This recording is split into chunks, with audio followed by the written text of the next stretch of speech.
Now that the weather's cooled down, we are making white chicken chili. Stay tuned, I'll show you how simple and easy it is to make. Coming up next.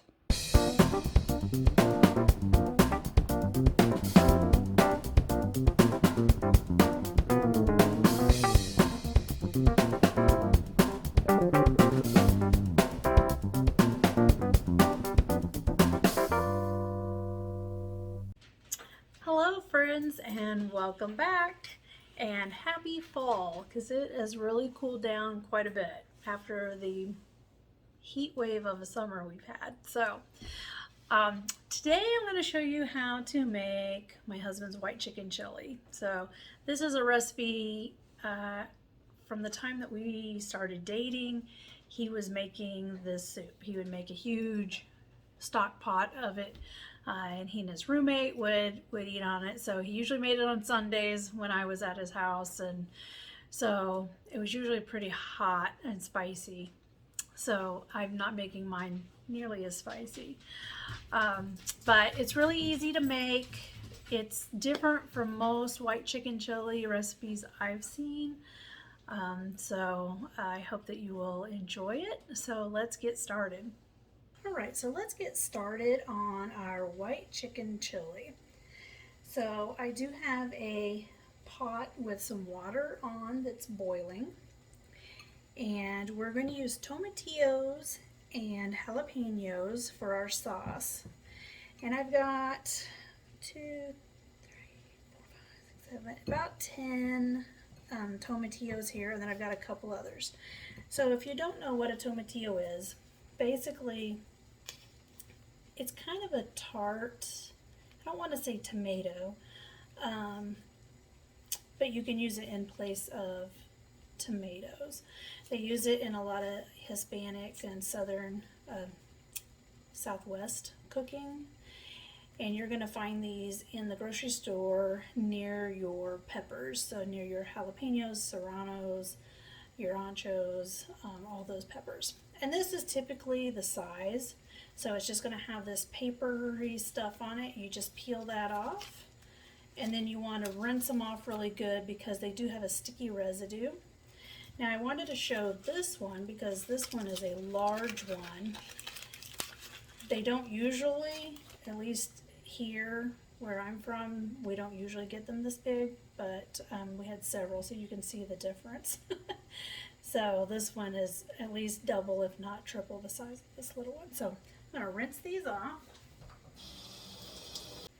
And you don't really have to do anything with them. If you have a little bit of that stem in there, you can try to kind of just pluck it out with your nail, or if you need to use a knife to just kind of to get it, then you can do that too. But there's no need to cut them. We're just going to throw them in just as they are. Now these jalapenos were huge. Normally I would just pop the end, the little stem part off of it and throw them in, but I had my husband check them for heat, so I didn't want this to be so hot that it burned my face off. So he said this one is the heat of about 1 pepper and this one is maybe a 2. So we're going to use both of these. So if you like spicy foods, you can use more. If you don't, and there's someone in your house who does, have them just taste it and see how hot it is. Now, also in our chili, we're going to use about 7 ounces of shredded chicken. Now, I like to just buy rotisserie chickens and then debone it and freeze them. So I'll just put them in either a Ziploc and push the air out, or in a vacuum pack and just freeze it. And that way I've got chicken that's already cooked and ready to use for whatever I want. I just pulled this out and then I shredded it. If you don't have a rotisserie chicken, you can always just cook off a couple of chicken breasts, just throw them in a pot of boiling water and cook them till they're done. Let them cool down enough that you can handle it and then just shred them. And then we're also going to use 2 cans of beans. I'm using 1 can of Great Northern beans and 1 can of the cannellini or the white kidney beans. You can use whatever white beans that you want. This is going to be a smaller batch. There's just 2 of us, so we'll get a couple of nights out of this. So if you're wanting to make a big pot for, you know, a larger family, then you can just double or triple or quadruple depending on how much you're making. So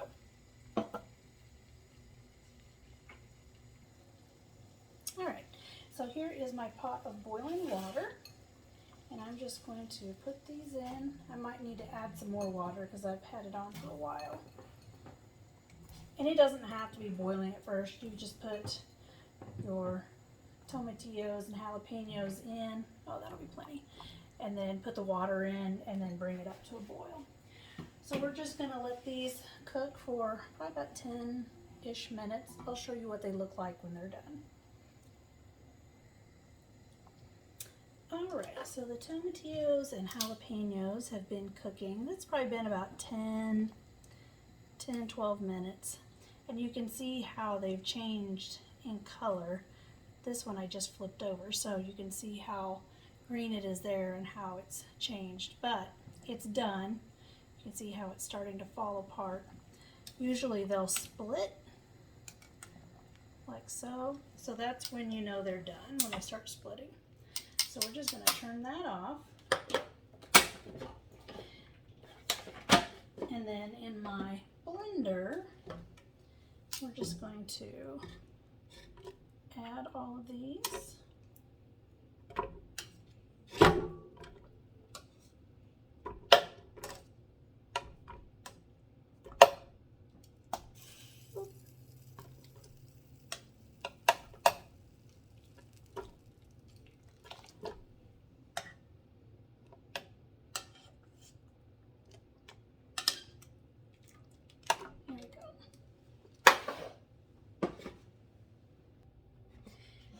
So we're just going to blend these up, and I'm going to add just a little bit of this hot water just to get this going. There we go. That'll be fine.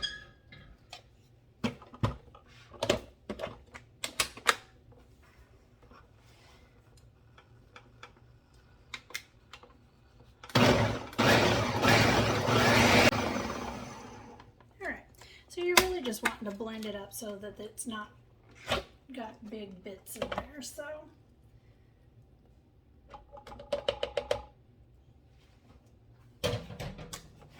alright.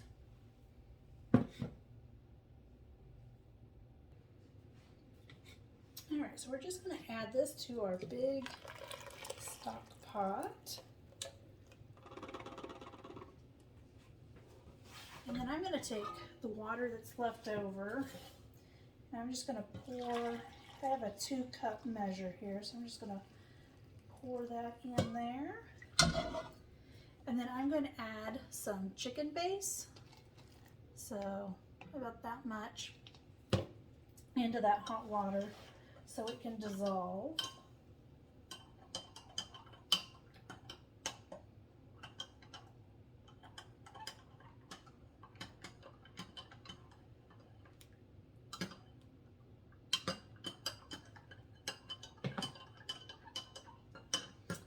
We're going to go ahead and get the heat turned on here.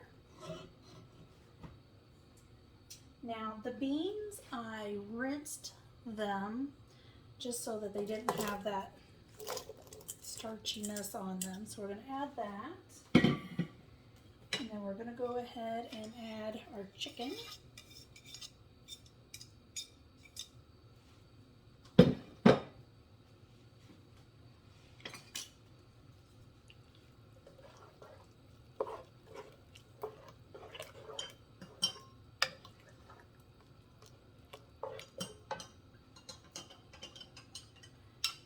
And then you're just going to add enough liquid to get it to the consistency that you want it to be. So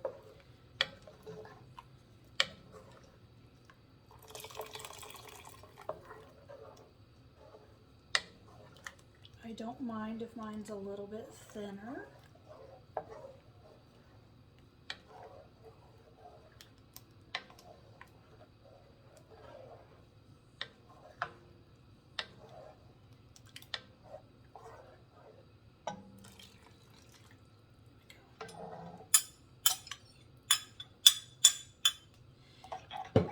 And that chicken base, because there's salt in it, that's going to help to salt your soup.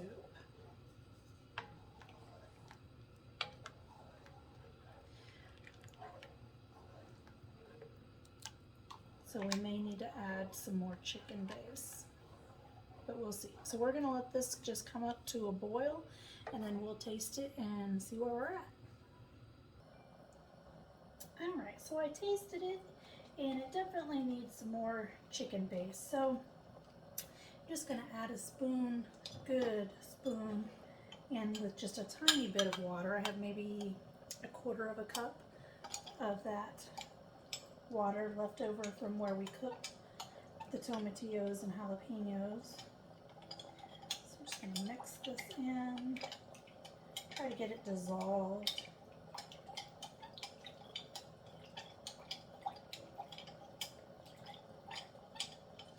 And I'm going to turn it down because it's boiling, so I'm just going to turn it down low.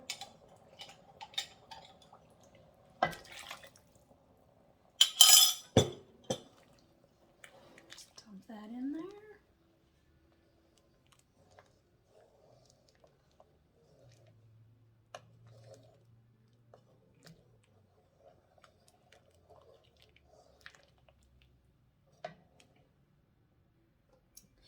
All right, so that is a good flavor. If you felt that it needed a little more, then you could always add a little bit more. So I've already got the heat down on low, but we're going to add some heavy cream to this. So I'm just pouring some in, probably around a half a cup or so. And this will also help if it's a little too spicy, then this will kind of help to bring that down a little bit. So, all right. And then we're just going to dish some of this up.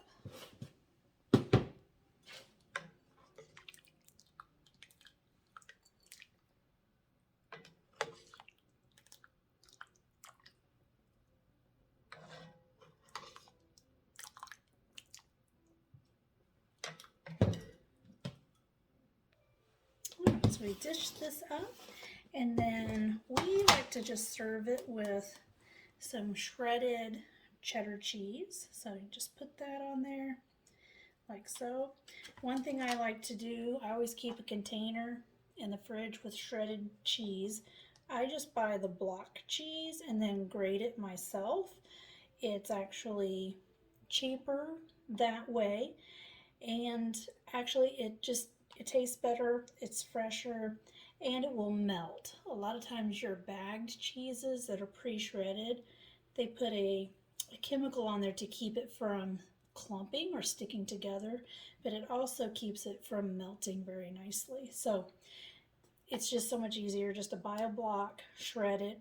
Now we go through a lot of cheese, so that's why I have a big container, but if you don't, just get you a small container and just shred a little bit, and then you've got it ready to go. So, all right, that's all there is to it. It's super simple and easy to make. Very few ingredients, and definitely can make a big batch on a tight budget. So I hope you enjoy.